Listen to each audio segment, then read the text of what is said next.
Karibu katika msimu wa full moon. Tarehe 28 mwezi wa 8 tunaingia katika tukio kubwa sana la kiulimwengu. Full moon inayoambatana na kupatwa kwa mwezi. Hii sio full moon ya kawaida. Ni full moon ambayo ina nguvu zaidi kuliko full moon ya kawaida. Utapata hisia mara mbili. Kuna nguvu za kiroho zinaachiliwa katika lango kuu la kiroho, ambazo zinakuwa ni mara mbili ya zile nguvu za full moon ya kawaida. Na kabla hujaendelea kutazama video hii, nataka ujue jambo moja. Uko salama. Uko mahali sahihi kabisa. Haujaja hapa kwa bahati mbaya. Zipo video nyingi sana, lakini wewe umeamua kutazama video hii. Hiyo haijaja kwa bahati mbaya. Kuna ujumbe wako leo kutoka kwa universe. Tafadhali sana sikiliza video hii kuanzia mwanzo mpaka mwisho. Hautatoka kama ulivyokuja. Najua kuna mambo mengi sana unapitia kwenye maisha yako.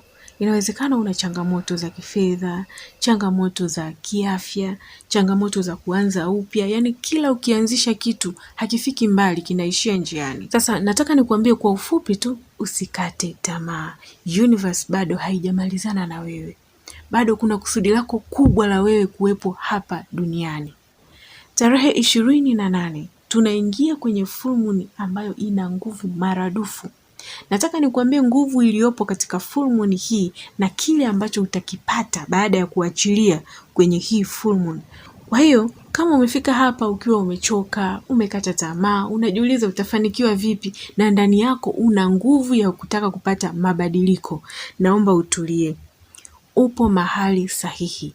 Hili somo ni lako. Universe inataka kuzungumza na wewe. Hili tukio la kupatwa kwa mwezi kwa hapa Tanzania na Afrika Mashariki kwa ujumla hatutaweza kulishuhudia kwa macho, kwa sababu litatokea katika muda ambapo mwezi kwetu sisi, yani kwa upande wetu, utakuwa tayari umeshazama. Kwa hiyo hatutaweza kushuhudia, lakini nchi ambazo zitashuhudia ni zile nchi za Amerika Kusini na Kaskazini na Afrika Magharibi. Lakini kwa sisi Afrika Mashariki hatutaweza kushuhudia kwa macho. Lakini hii haimaanishi kwamba nguvu zake hazipo kwetu. Hizi nguvu zipo dunia nzima na kila mtu atazi experience. Hata wewe ambaye unatazama video hii utazihisi hizi nguvu. Zitakuwa ni mara mbili yake. Kwa kawaida kila inapofika full moon tunatakiwa kuachana na vitu ambavyo havitufai tena maishani mwetu. Utajiuliza, kwa nini kuachilia? Ipo hivi. Ili wewe uweze kupiga hatua, ili mambo mazuri yaweze kuja kwako, ni lazima kwanza uachane na vile ambavyo havikufai. Sasa basi, kwa sababu hii full moon inakuja na nguvu ya ziada, maana yake ni kwamba nia yoyote utakayoiweka hapa ya kuachilia itakuja na matokeo yenye nguvu zaidi. Yaani matokeo yatakuwa ni ya kishindo zaidi kuliko katika zile full moon za kawaida. Kwa maana ya kwamba yale mateso, madeni, hofu zako zote, wasiwasi wako wote wa ndani vinapinduliwa na kwenda chini kabisa na kufukiwa. Kisha mafanikio yako na vyote ambavyo unawishi vitokee katika maisha yako vitaletwa mbele yako kwa nguvu ya ajabu. Yes. Hii ni nguvu ya kuachilia. Baada ya kuachilia katika full moon hii ya kipekee, utajikuta unapata mabadiliko ya ghafla au tunasema quantum leap. Yaani ni mabadiliko ambayo hayafuati zile taratibu za kawaida ambazo tumezizoea. Sasa vipo vitu vya kuzingatia katika hii full moon, kwa sababu ni full moon yenye nguvu kubwa sana kuliko full moon za kawaida. Kitu cha kwanza kabisa, jifunze kukaa kwenye ukimya. Tarehe 28, 29 na 30. Jifunze kukaa kwenye ukimya. Dhibiti kinywa chako. Full moon huwa inapandisha hisia zetu. Yaani hisia zinakuwa juu zaidi kuliko kawaida. Kwa hiyo basi, kwa sababu hii full moon inaambatana na kupatwa kwa mwezi, maana yake ni kwamba hisia zitakuwa ni mara mbili yake kuliko ile hali ya kawaida. Kwa hiyo watu watajikuta wanakasirika kwa haraka zaidi, wanapata huzuni kwa haraka zaidi na kukumbuka mambo ya zamani ambayo yanawapa machungu. Kwa hiyo migogoro hapa itakuwa ni rahisi kutengenezeka. Sasa kitu cha usalama kwako, Tumia muda mwingi kukaa peke yako ukifanya tafakari, yani meditation. Hiki kipindi ukimya ndio lugha pekee ambayo ulimwengu utaitumia kuwasiliana na wewe moja kwa moja. Inapofika full moon, unaweza ukawa hujui ni nini cha kufanya au hujui unatakiwa kuachilia nini, lakini ukipata muda wa kukaa wewe peke yako na nafsi yako, universe itazungumza na wewe na utajua nini unatakiwa kufanya. Pia katika kipindi hiki, linda nishati yako. Usiambatane na watu wenye maneno ya kunung'unika, watu wanaolalamika muda wote, watu wanafiki au wale ambao wanakukatisha tamaa na kukutisha. My dear, chunga sana aina ya watu unaoambatana nao katika kipindi cha full moon. Unaweza kujikuta unazika baraka zako kwa kushusha frequency yako. Katika kipindi cha full moon, hasa hii ambayo inaambatana na kupatwa kwa mwezi, nishati inaambukiza kwa kasi ya radi. Yaani yoyote yule ambaye unaambatana naye au unakaa naye muda mrefu, mchunguze mara mbili. Kama unaona kabisa ni mtu ambaye ana energy ya chini, ana vibration ya chini, ni mtu wa kulalamika, ni mtu wa kuongea vitu negative, jiepushe naye. Jiepushe naye kwa muda huo, kwa sababu katika kipindi hiki energy ina transfer kwa kasi ya radi. Kwa hiyo unaweza kujikuta na wewe unaingia kwenye mtetemo wake bila kupenda. Kipindi cha full moon, kaa karibu na vitu ambavyo vinakupa amani. Sikiliza mziki wenye utulivu, sikiliza mziki wenye maneno yenye nguvu, au angalia vitu vya asili. Yaani kaa katika mazingira yenye asili, miti mingi, sehemu zenye maji, mito au bahari, au unaweza kujifungia chumbani kwako ukatulia wewe mwenyewe. Pia katika full moon hii usiingie kwenye migogoro, usibishane na mtu yoyote, haijalishi amekukosea kiasi gani. Na ndio maana huwa ninashauri katika kipindi cha full moon hiki sio kipindi cha kukutana na watu wengi, kwa sababu kwanza kugombana ni rahisi. Kila mtu yupo kwenye hisia za juu. Kwa hiyo ili kujiepusha, ni vyema ukakaa peke yako, au kama inakulazimu sana kukaa na watu wengi, basi jizuie kuzungumza ili msiingie kwenye mabishano. Kama utakuwa unafuatilia, kuanzia leo hii utaanza kuona dalili kama vile unapata mawazo mengi sana kichwani mwako, ukilala unakosa usingizi au unapata usingizi wa mang'amng'amu tunasema, yaani hulali vizuri, unalala kwa usumbufu, unaota ndoto zenye maana ya wazi kabisa. Pia unaweza kupata hisia za kukumbuka mambo ya zamani. Hiyo ni ishara ya kwamba tayari nishati imeanza kupanda, anga limeanza kubadilika. Sasa wewe ndiye dereva wa nishati yako. Wewe ndiye unatakiwa kuitawala nishati yako na sio nishati ikutawale. Katika full moon, kama una furaha, basi furaha inaongezeka. Kama una huzuni, basi huzuni inaongezeka. Kama ni hofu, inaongezeka. Sasa angalia, unataka nini maishani mwako? Ndio maana kipindi hiki ni kipindi cha kujiangalia sana. Usiruhusu mawazo mabaya ya kutawale. Usiruhusu kuzungukwa na watu wasiokufaa, kwa sababu unachokihisi leo kinaweza kuvutwa kesho. Ninachokimaanisha ni kwamba kitu utakachokifanya katika full moon hii kinaweza kuja kuwa na impact kubwa sana katika maisha yako ya hapo baadaye. Kwa hiyo kaa chini, tafakari, ni nini kimenizuia mimi kusonga mbele? Je, nina hofu gani nimezishikilia kwa muda mrefu? Ni nani anahitaji kusamehewa moyoni mwangu? Yaani hiyo yote ni mizigo ambayo inakuzuia wewe usifanikiwe. Ili uweze kufanikiwa, achilia hiyo mizigo. Njia rahisi zaidi ya kuachilia katika kipindi cha full moon ni kuandika.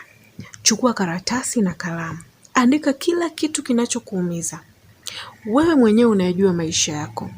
Unajua ni machungu kiasi gani umebeba moyoni mwako. Unajua ni magumu kiasi gani umeyapitia. Kwa hiyo andika kutoka moyoni. Andika kile unachokihisi ambacho ni mzigo moyoni mwako. Kama utajisikia kulia, lia. Hii ndio nafasi yako ya mwisho ya kukiachilia hicho kitu. Kwa hiyo usijizuie chochote. Kulia ni ishara ya kuachilia. Andika kila kitu. Andika watu waliokusaliti, makosa uliyoyafanya huko nyuma, miaka iliyopita, hofu zako, yani kila kitu. Baada ya kuandika, choma karatasi, majivu peperusha angani. Ishara ya kuuachia ulimwengu kwamba wewe sasa hivi umeshamalizana na hayo matatizo, umeuachia ulimwengu ukapambane nayo.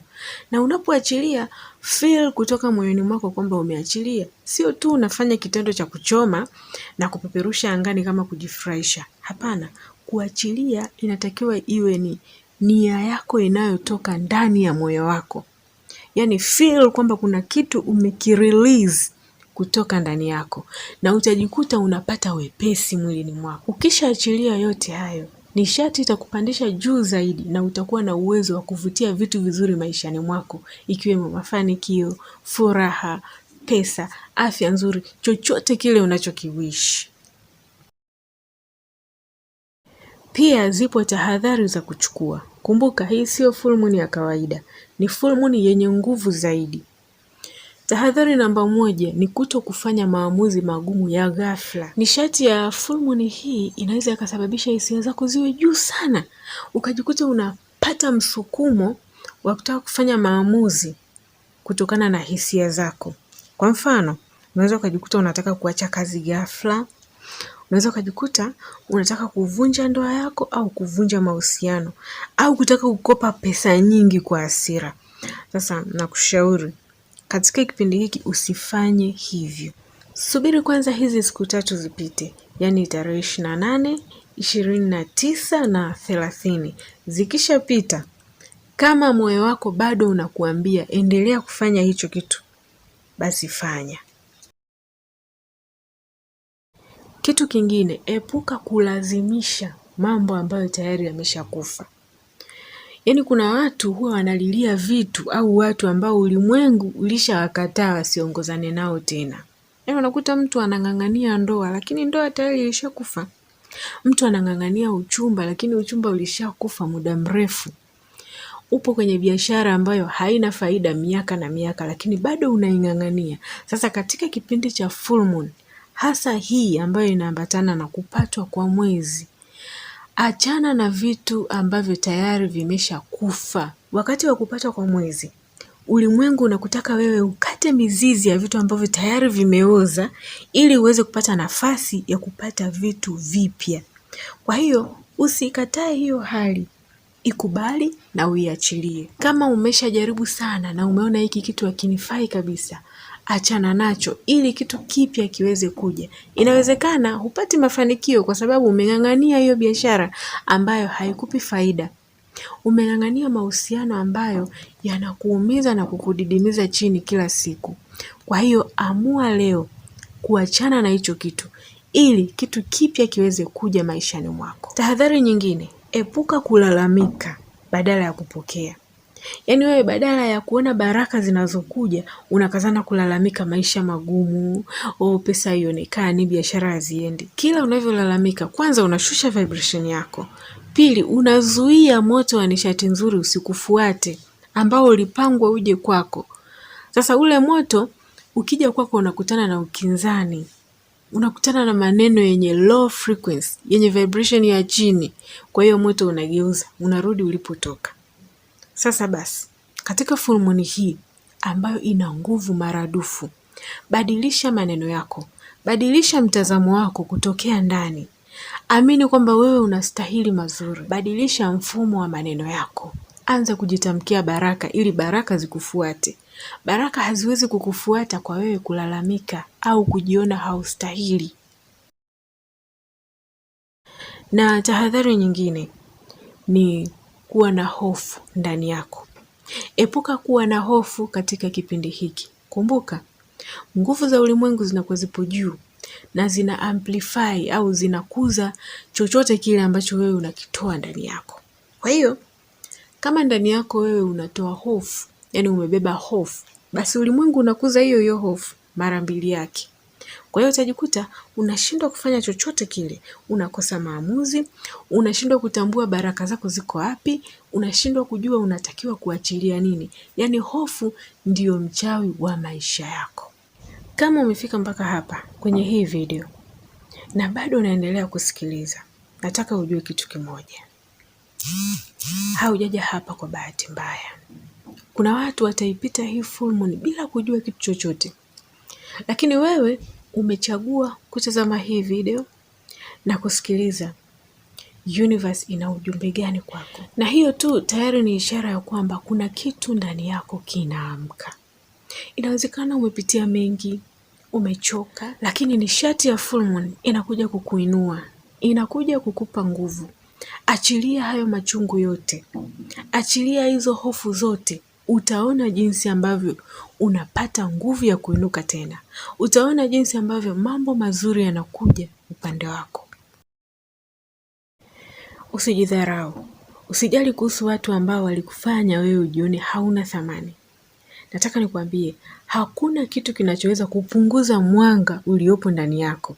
Hakuna mtu anayeweza kuipunguza nguvu yako isipokuwa wewe mwenyewe ukiruhusu na kukubali. Kwa hiyo, usijali watu wanasema nini, usijali watu wanakuonaje. Amini, wewe ni mtu mkubwa na kuna nguvu kubwa sana ndani yako. Na kwa kila mtu anayetazama video hii, amini kwamba nafsi yako ni muhimu kuliko kitu chochote. Usikubali kudharau imani yako ya ndani. Usikubali kudharau kile kitu unachokiamini wewe.